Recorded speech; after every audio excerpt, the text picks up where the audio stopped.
Hi, my name is Lillian Walker, broker and equity maximization specialist in Huntington Beach, California. Okay, I just had somebody ask me what is one of the strangest stories or incidents I've had in real estate, and I've got one that was recent and one that was kind of a long time in the 90s. So the most recent one was kind of bizarre because it was a divorce real estate case where the husband and wife, when we first started off, they agreed to sell they had two properties.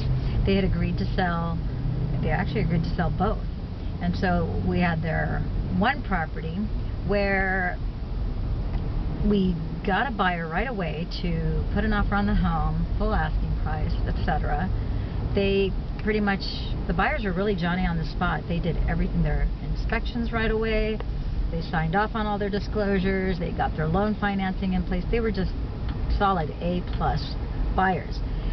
Unfortunately, and unbeknownst to us, a couple weeks into the escrow, the seller husband decided to file for divorce against his wife, which was kind of like a domino effect. That's when everything started to go downhill. Because although the wife and husband had both agreed to sell the home, they had both signed the listing agreement, they also both signed and accepted the purchase offer. She apparently, I didn't know this at the beginning, but it became very clear to us that she had ADD and stopped taking her meds, and she basically just flipped. And so we were representing the buyer, and this agent is telling me, I don't know if we can get these disclosures signed by the seller. I don't think that we're going to be able to get them because my clients are fighting, yada yada. And I'm like, oh gosh. So, you know, we get down to the 11th hour. Mind you, we have a foreclosure date. This is like now saying we're like Wednesday, Thursday. Buyers have signed loan documents. They've done absolutely everything. We're ready to fund. The only thing we need is the seller to sign their disclosures, because we can't fund without that, okay? And this seller, you know, no matter how many times escrow has messengered, emailed, FedExed these documents, it's not getting done.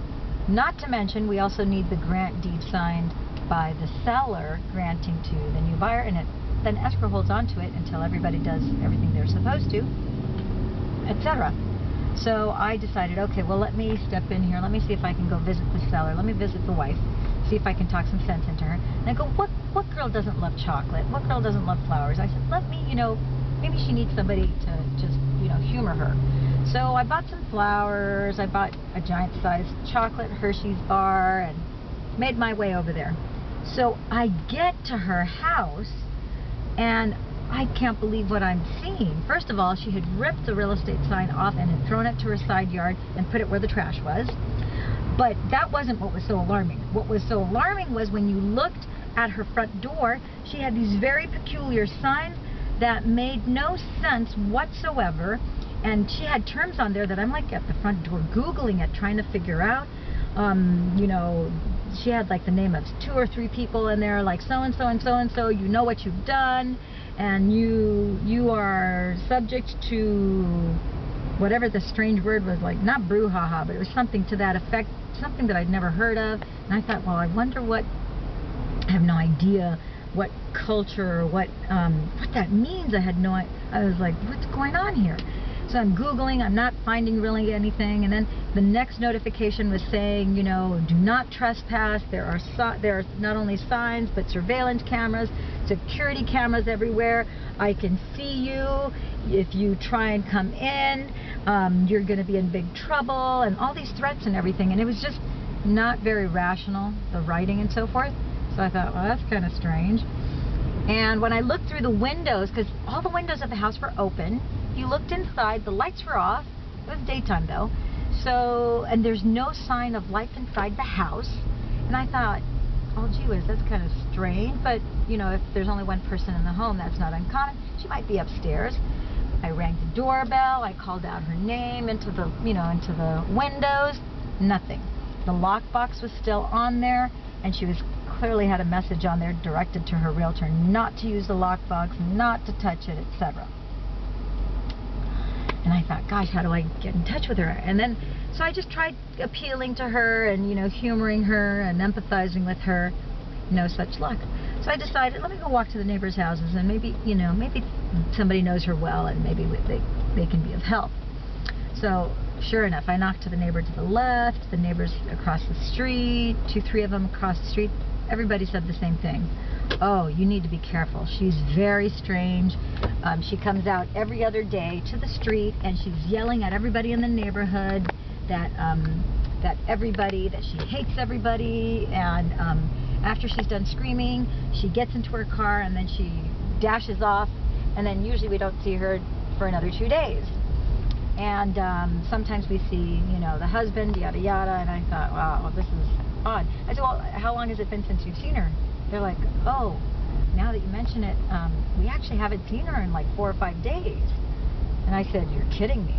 And then I thought, oh my gosh, maybe she's like injured or hurt, or maybe she needs medical help. Maybe she's like laying on the floor somewhere. Or, oh, worse yet, maybe something's even worse happened to her, and if no one's been there for the last 4 or 5 days, you know, how sad. So I started getting this strange feeling, and I thought, I better call the police. So I call the Irvine Police Department. The Irvine Police, we tell them everything that's going on, how I'm the broker, I'm representing the buyer. We're concerned because we can't get a hold of her. She's not responding to any phone calls, texts, messages, emails. She's not speaking to her own broker, but we need her to sign this. But now I'm concerned for her welfare because, and I explained what I just explained to you. And then the one cop goes, why do we always get these bizarre cases? So, long story short, they said, do you have your super key, your electronic key? And I said, yeah. They said, would you please open the front door and don't go in. Just open the front door, let us in, and we'll go ahead and we'll search, you know, the grounds, and we'll let you know. So, I'm going to have to make this a second video because this is getting too long. So, catch up with the second video.